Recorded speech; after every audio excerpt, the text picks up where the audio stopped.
Bonjour tout le monde, j'espère que vous allez bien. On se retrouve aujourd'hui pour la dernière vidéo de l'année 2017. À la base, j'avais pas forcément prévu de vous refaire une vidéo suite à ma dernière idée cadeau et en fait hier j'ai préparé mon bullet journal pour janvier 2018 et du coup j'ai eu envie de vous partager un petit peu ma préparation. Je vais essayer de faire ça de manière assez rapide puisque vous connaissez globalement mon organisation, donc on y va sans plus tarder. Donc avant de passer à mon année 2018, ce que j'aime faire tous les ans c'est faire un petit peu une rétrospective et marquer ce que j'ai pensé de mon année en cours ou qui vient tout juste de se terminer. Donc j'ai déjà préparé ma double page pour mon année 2017. Généralement voilà, j'essaie de condenser ça sur 2 pages et quand on tourne la page on se retrouve donc avec l'année 2018 qui commence. Vous le savez, je ne suis pas une très grande dessinatrice, on va dire ça comme ça, donc mon 2018 voilà, il est pas spécialement joli mais je me suis bien amusée à le faire, ce qui est le principal à mes yeux. Ensuite j'ai décidé de faire mon calendrier de l'année complète en fait, tout simplement avec les jours et les mois comme vous pouvez le voir. C'est la chose la plus agaçante je trouve à faire dans un bullet journal parce qu'il faut pas se tromper entre les jours, quand est-ce que ça commence, quand est-ce que ça finit, le nombre de lignes qu'on veut mettre, etc. pour que tout rentre dedans. Mais j'avoue que je reviens souvent à ça quand je cherche à m'organiser pour voir un petit peu combien de jours on a dans le mois, parce que au lieu de compter sur mes phalanges, enfin voilà.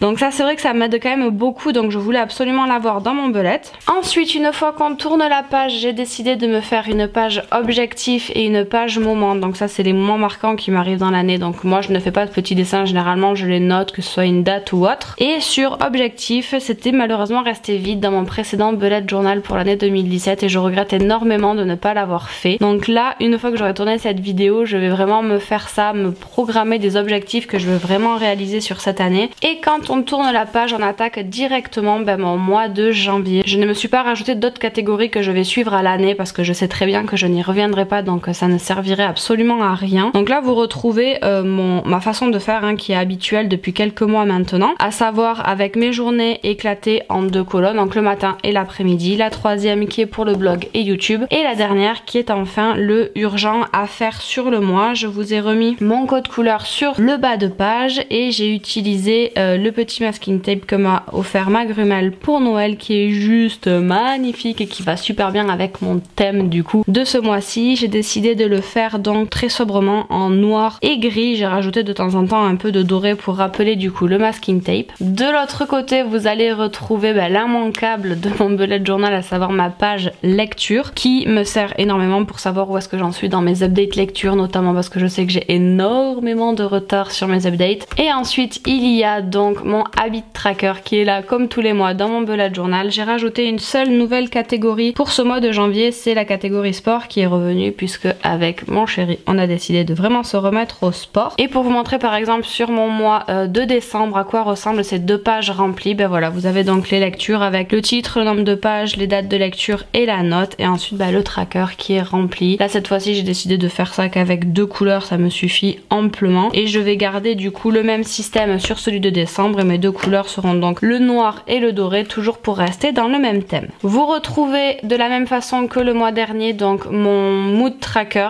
Avant je le faisais sous forme de mandala ou de rosace, mais là j'ai décidé de le garder comme le mois précédent en fait sur une seule et même ligne. J'avoue que c'est un gain de temps qui est phénoménal. Et voilà mon code couleur avec les références des Tumbo que je vais utiliser. Je vous les ai mis ici mais vous avez les références directement dans les petites cases. Quand on tourne la page on tombe sur mes éternelles gratitudes qui ne me quittent pas et j'adore ça. Donc je ne regrette pas de continuer à le faire tous les mois. Donc cette fois-ci je ne me suis pas plantée comme le mois dernier. Mes 31 sont bien les uns à la suite des autres et pas le 31 ou le 30 qui se perd là-haut parce que j'avais pas assez de place. J'ai fait attention ce mois-ci. Et enfin on va avoir les 2 dernières pages donc dans mon bullet journal pour ce mois de janvier, à savoir la page vidéo où je vais aller regarder combien de mardis on a en janvier pour trouver les idées vidéo qui y correspondent. Et ensuite je vais rajouter une catégorie haul pour mes book haul, tout simplement parce que j'avoue que je suis un petit peu perdue entre ce que j'achète, ce que je peux recevoir, les cadeaux, etc. Et j'ai vu cette idée dans le bullet journal de ma petite Candy Shy où elle se note effectivement tout ce qu'elle a acheté sur le mois et pour pouvoir faire plus facilement les book haul, et j'avoue que ça, je pense que ça va me sauver la mise pour éviter d'oublier de vous présenter des livres dans mes book haul. Et quand on tourne la page, il y a déjà du coup mon weekly spread qui est déjà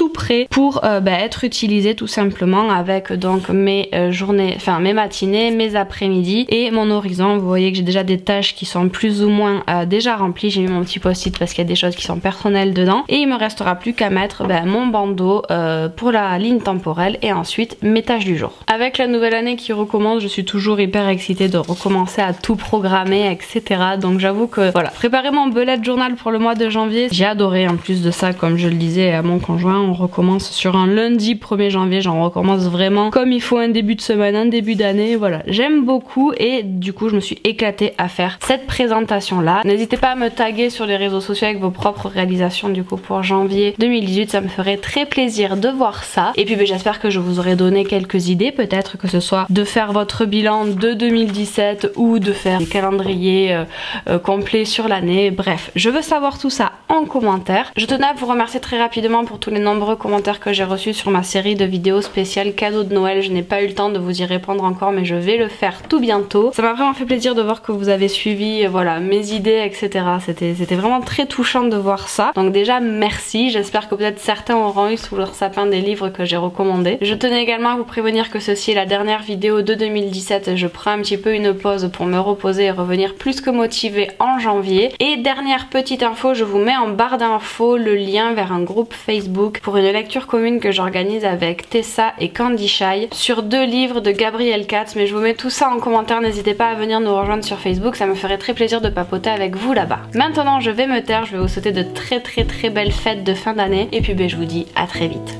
Ciao ciao.